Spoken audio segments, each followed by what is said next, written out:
오늘 제목을 보셨나요? 오늘부터 6일 동안 열어주소서 다음 세대의 문을. 이번 주제가 열다입니다. 3세 주제가 열다. 열어주소서 다음 세대의 문을. 6가지의 문이 열려지게 될 것이고요. 오늘부터 차례대로 그 문이 하나씩 우리 아이들에게 열려질 것입니다. 오늘은 열어주소서 다음 세대의 구원의 문을. 예수님을 만나는 것, 또 그 예수님 자체가 구원의 문임을 뜻합니다. 예수님을 만나고 그 문으로 들어가는 것, 그것이 구원이죠. 오늘 성경을 읽었을 때 아주 많은 사람들이 나와요. 그러나 그 중에 한 사람만 구원을 받습니다. 이 자리에도 엄청나게 많은 사람들이 오셨어요. 한 700명에서 800명 정도 되는 것 같습니다. 몇 명쯤 구원이 있을까요? 모두 구원이 있는 줄 믿습니다. 그러나 오늘 성경에선 한 명만 구원을 받았어요. 예수님을 만난 사람은 많지만 구원받은 사람은 한 사람, 바디메오 뿐이었습니다. 예수님 만나는 길, 예수님을 만나고 구원에 이르는 길, 오늘 중요한 것들을 함께 스텝으로 3번 정도, 3스텝 같이 걸어가 보겠습니다. 첫 번째는 같이 읽어볼까요? 시작. 예수님을 부르세요. 간절히. 예수님을 부르세요. 간절히. 47절을 제가 읽어드릴게요. 나사렛 예수시란 말을 듣고 소리 질러 이르되 다윗의 자손 예수여 나를 불쌍히 여기소서 하거늘. 예수께서 제자들과 함께 예루살렘으로 들어가셨어요.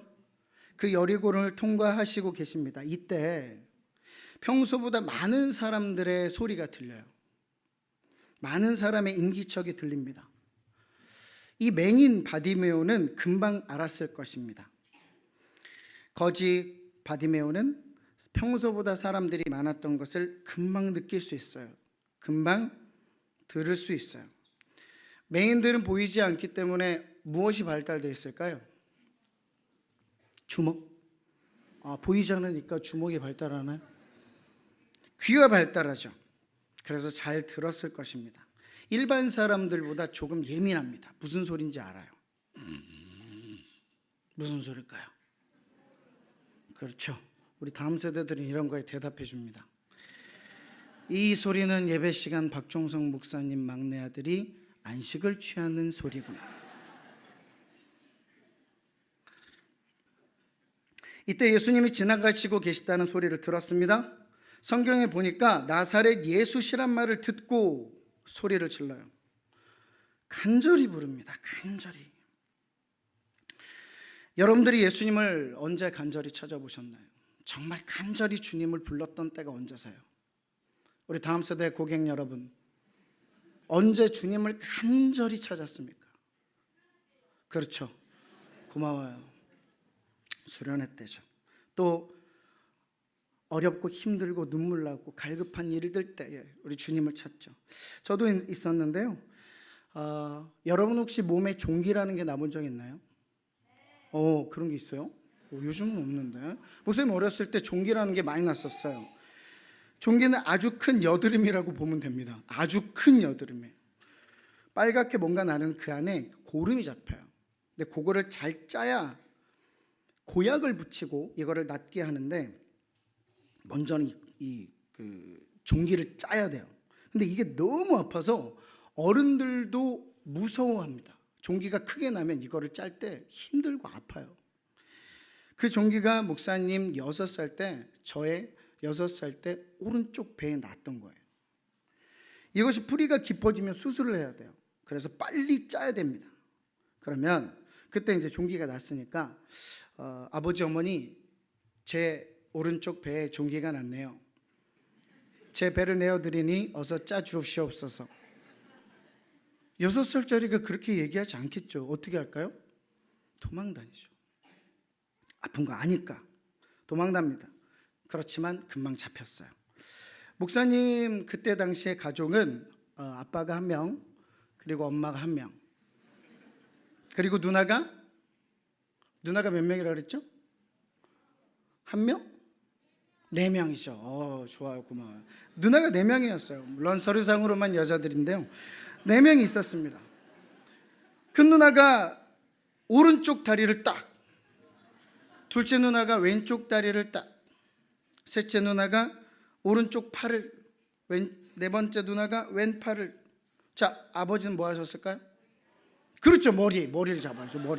머리를 잡아야죠. 그럼 어머니는 짜야죠. 맞아요. 이런 건 엄마가 짜는 거예요. 엄마가 짭니다. 딱. 목사님이 알았어요. 나중에 알았어요. 왜 누나를 넷이나 주셨는지. 종기를 짜려고 내려주셨구나. 종기를 자르고 잡는 순간, 여러분 생각해 보세요. 6살짜리가 천장을 보고 누워있는데 온 가족이 나를 붙들고 있어요. 머리도 못 움직여요. 입만 움직여요. 큰 소리로 울면서 너무 무서운 거예요. 근데 왜 그렇게 외쳤는지 모르지만 목사님이, 제가요, 뭐라고 외쳤는지 아세요? 천장을 향해서 입만 살아있으니까, 아무것도 움직이지 못하고 입만 살아있으니까 뭐라고 외쳤냐면, 천장을 향해서 비명을 지르듯이, 아직도 기억납니다. 예수님 잘못했어요. 저 6살 때요. 6살짜리가, 지금 저희 막내가 6살이거든요. 이 6살짜리가 울면서 천장을 향해 예수님 잘못했어요 그랬더니 온 가족이 이제 그 종기 짜는 것을 시행하려다가 전부 멈추고 저를 본 거예요. 근데 아직도 기억나요. 딱 보더니 야, 빨리 짜. 얘 쇼하는 거야. 빨리 짜. 재밌게 이야기는 했지만 그때가 기억나요. 너무 무서웠어요. 죽을 것 같았어요. 6살짜리지만 이게 너무 무서우니까 누구를 찾았냐면 예수님을 찾은 거야. 죽을 것 같으니까, 힘드니까, 무서우니까 예수님을 본능적으로 찾아야겠구나. 내가 예수님 아니면 안 되겠구나.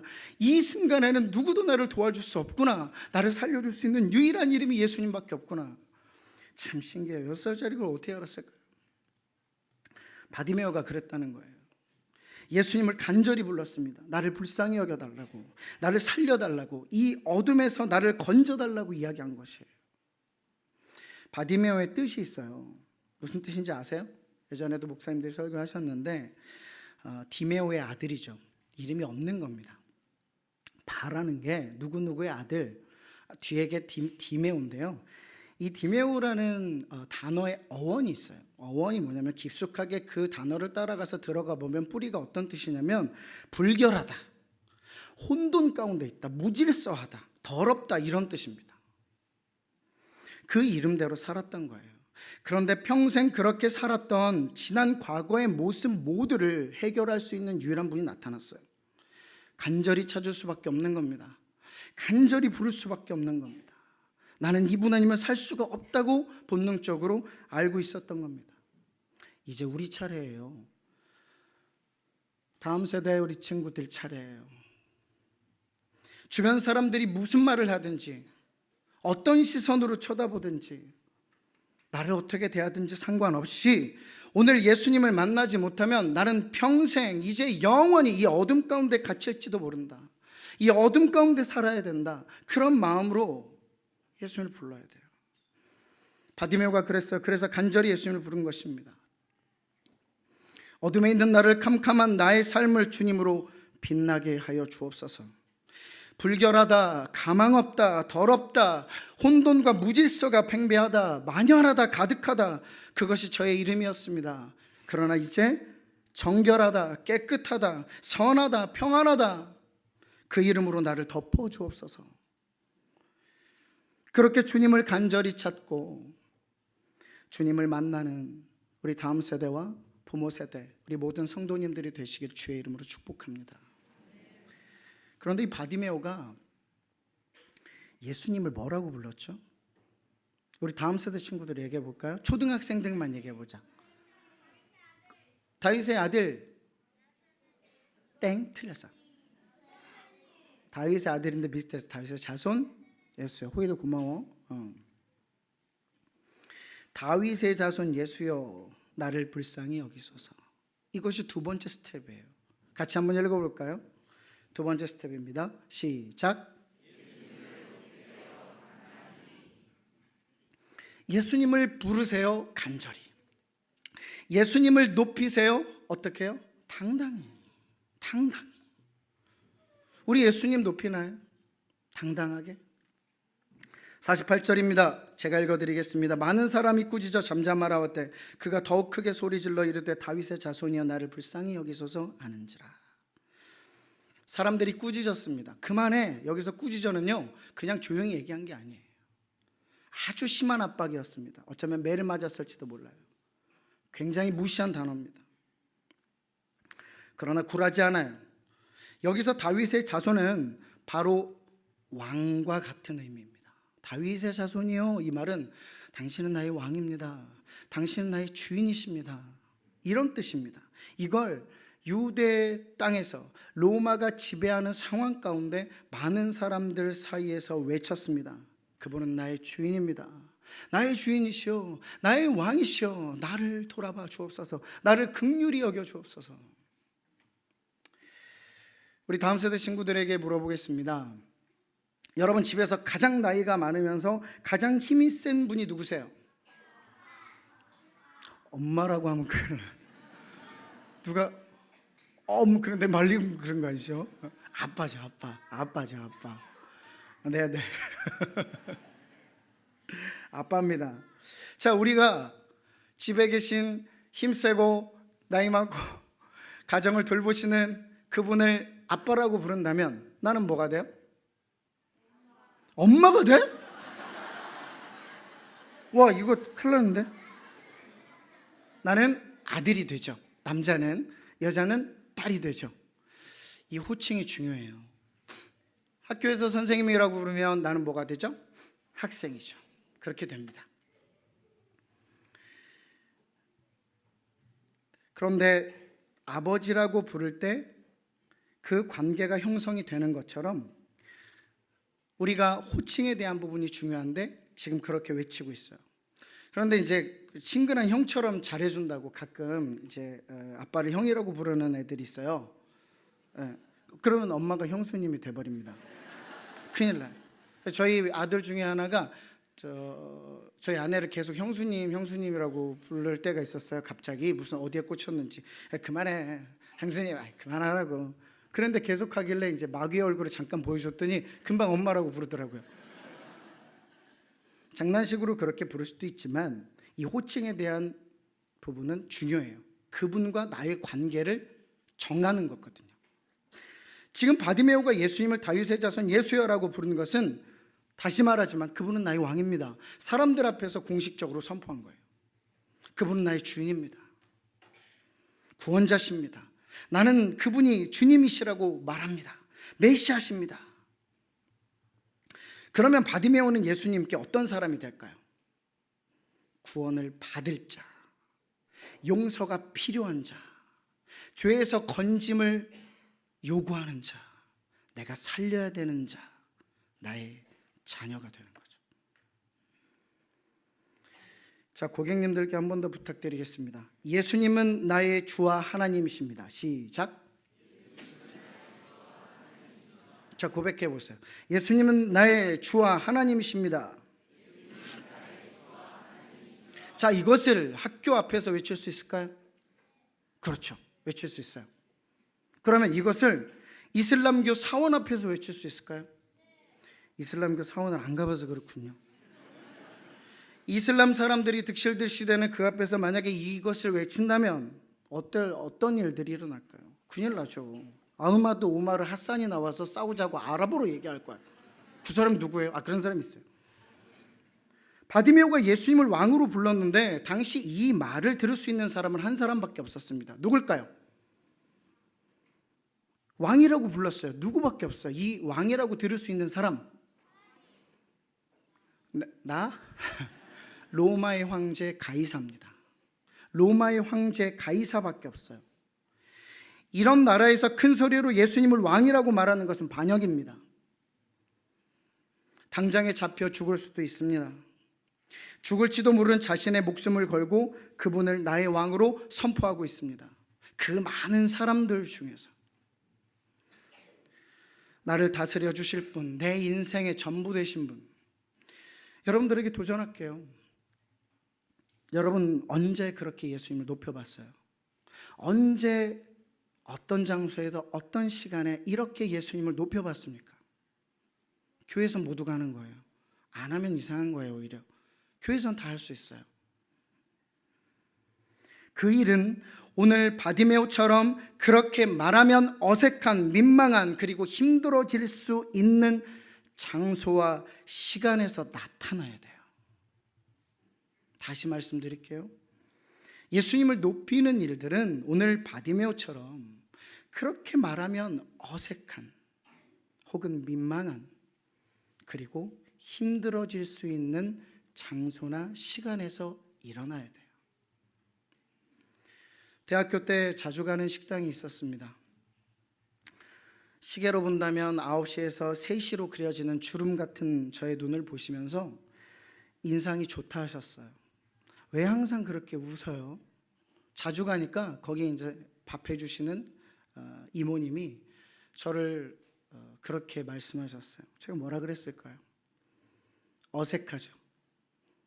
민망하죠. 그러나 이렇게 얘기하는 거예요. 저는 예수님을 믿어서 그래요.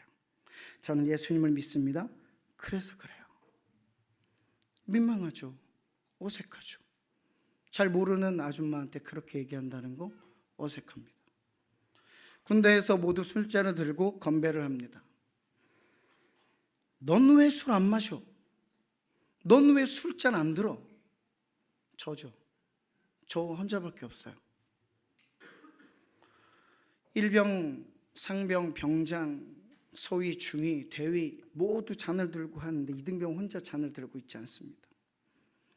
왜 안 들어 너? 넌 뭔데 안 들어? 왜 안 마셔? 저는 예수님을 믿습니다. 그래서 그래요. 급식을 먹기 전 너무 자연스럽게 앉아서 기도를 하고 밥을 먹는 우리 교회 청소년 아이들이 있다는 제보를 받았습니다. 저한테 얘기하더라고요.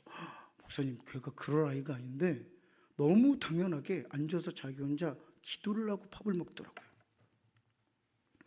학교 안에 기도하는 동아리를 만들고 싶은데 만들면 오실 수 있느냐는 아이가 있었습니다.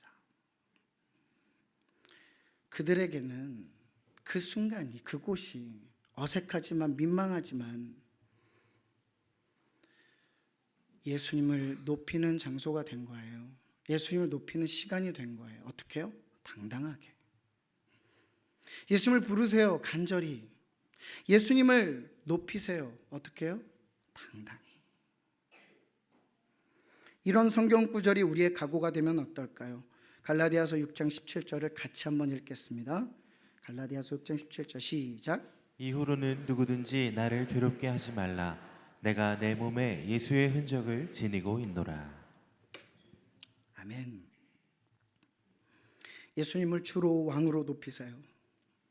여기서도 하지만 여기서도 잘해야죠. 여기서도 찬양하고 손을 높이 들고 내 마음과 뜻과 정성을 다해 찬양해야죠. 여기서부터 시작이긴 합니다. 그러나 여기에서만 하면 안 돼요.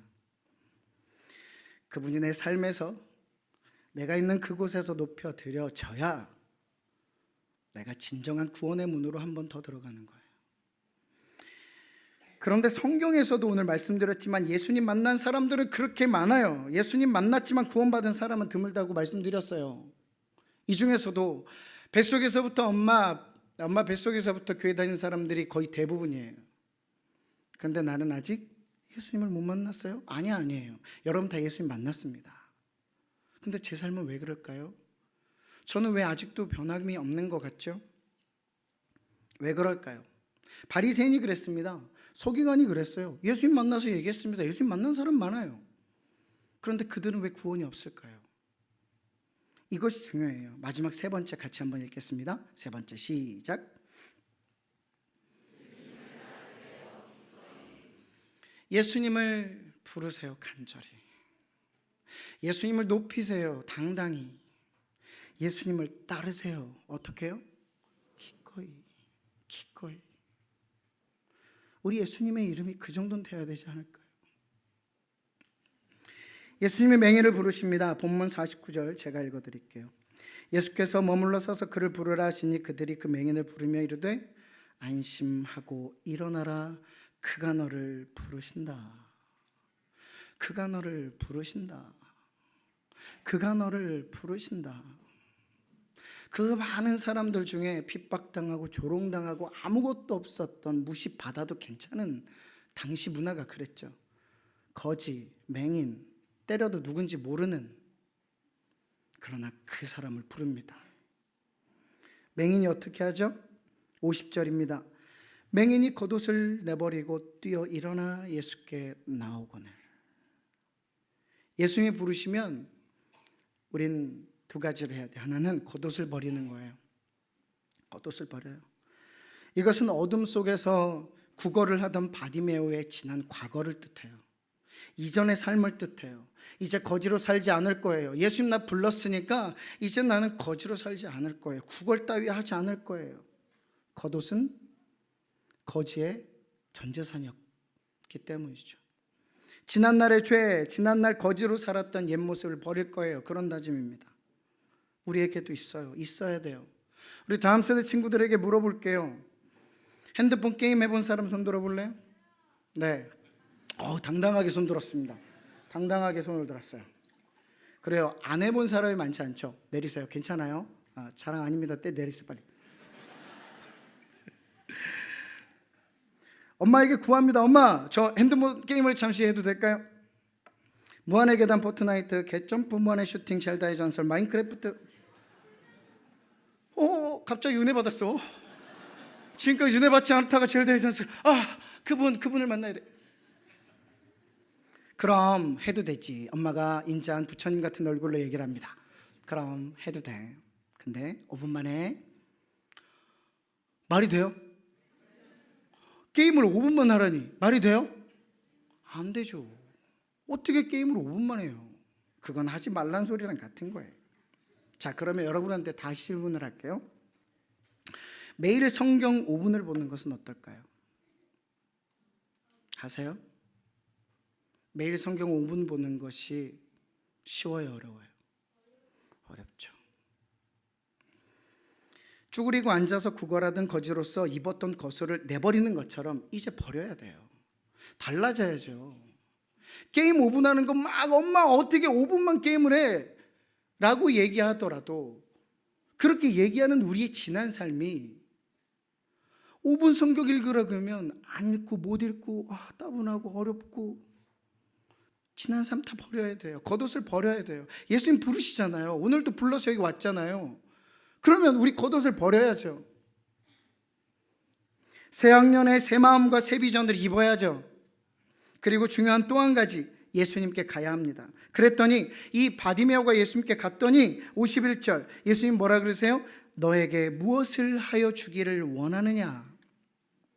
그랬더니 맹인이 뭐라 그럽니까? 같이 읽어볼까요? 밑에 맹인이 시작.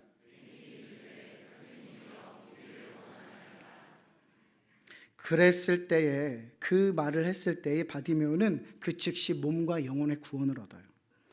자, 여러분 같으면 평생 눈을 감고 있다가 눈을 바로 떴습니다. 무엇부터 하시겠어요? 브롤스타즈? 릴스? 목사님 같으면 진짜 가족을 먼저 보러 가고 싶을 것 같아요. 부모님 그리고 친구들 만나러 가고 싶을 것 같아요. 있었는지는 모르겠어요. 바디메오는 어땠을까요? 성경을 같이 읽어볼까요? 52절입니다. 52절 같이 한번 읽겠습니다. 시작. 예수께서 이르시되 가라 내 믿음이 너를 구원하였느니라 하시니 그가 곧 보게 되어 예수를 길에서 따르니라. 그가 곧 보게 되어 예수를 길에서 따르니라. 눈을 떴습니다. 어둠 속에서 드디어 세상을 볼 수 있게 되었습니다. 바디메오가 눈을 떠 예수님을 보았습니다. 그랬더니 예수님을 따르게 된 거죠. 목사님이 지금 제가 이 얘기를 왜 하냐면 예수님을 보고 만나고 보았다면 그분은 따를 수밖에 없는 분이에요. 그분은 따라가지 않을 수 없는 분이에요. 내가 예수님 만났습니까? 따라가야죠. 따라가야 돼요. 길에서 주님을 따랐다는 말은 무슨 말일까요? 상황과 상관없이 주님을 따랐다는 거예요. 저 옷 좀 챙겨 갖고 올게요. 저 신발 좀 챙겨 갖고 올게요. 따라갈 준비를 하고 올게요. 그래서 길에서 주님을 따랐던 사람들을 제자라고 합니다. 상황과 상관없이 주님을 따르는 것. 우리의 예배는 어떨까요? 상황에 따라 달라지는 예배인가요? 상황을 지배하나요? 아니면 상황을 따라가나요? 우리의 섬김은 상황에 따라 달라지나요? 그 상황을 지배하고 이겨내나요? 그 상황은 내게 중요할수록 더 지배당하기 쉽습니다.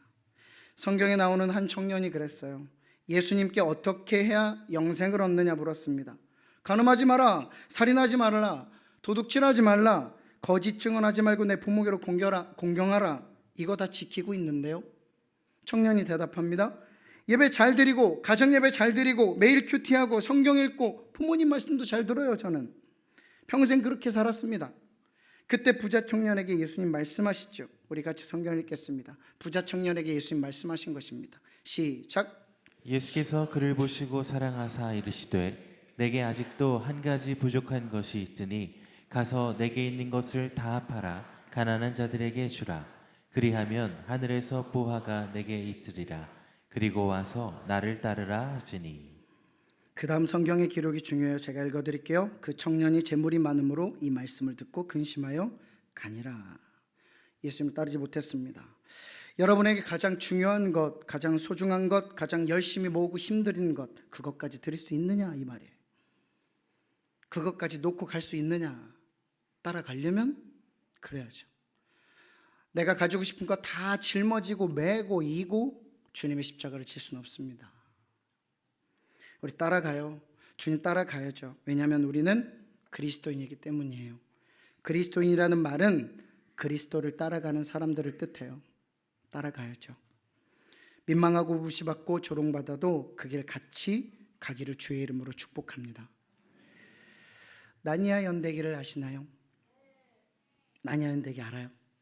읽어봤어요? 목사님도 읽어봤어요. 그 중에 캐스피언의 왕자라는 책을 제가 읽어봤는데 거기 나오는 이야기를 잠깐 설명드릴게요. 캐스피언이 있는 곳으로 이 주인공 4명이 가야 돼요. 그러나 현실 세계에서 나니아 세계로 왔는데 그쪽으로 가는 길이 너무 험난한 거예요. 도무지 갈 길을 찾기가 어렵습니다. 가야 할 길을 알지 못합니다. 헤매고 다치고 핍박받고 공격받고 넘어지고 다치고 내분이 일어나고 그래요. 그런데 이때 예수님으로 상징되는 사자 아슬란을 루시가 만나요. 그런데 오빠들과 언니는 보지 못하죠. 왜 그럴까요?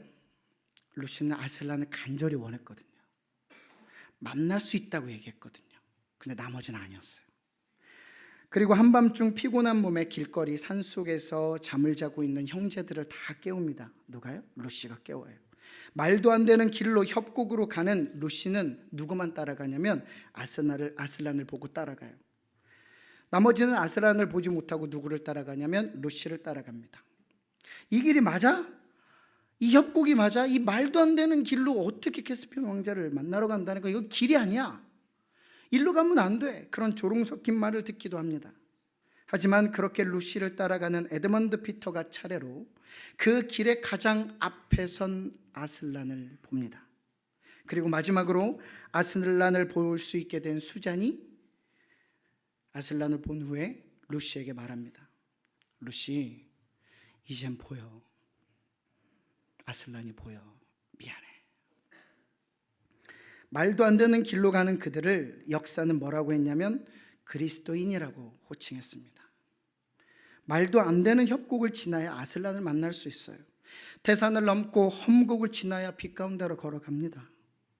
우리가 그 문으로 인도하기 위해서 먼저는 우리가 예수님을 간절히 부르고 예수님을 높이고 당당하게 예수님을 따르고 기꺼이, 그래서 그 문이 어디 있는지 알려주고 그 문의 즐거움과 행복함이 뭔지를 알려주는 예수 만난 사람들, 구원의 문을 안내해 주는 사람들, 구원의 문을 경험한 사람들이 되기를 주의 이름으로 축복합니다.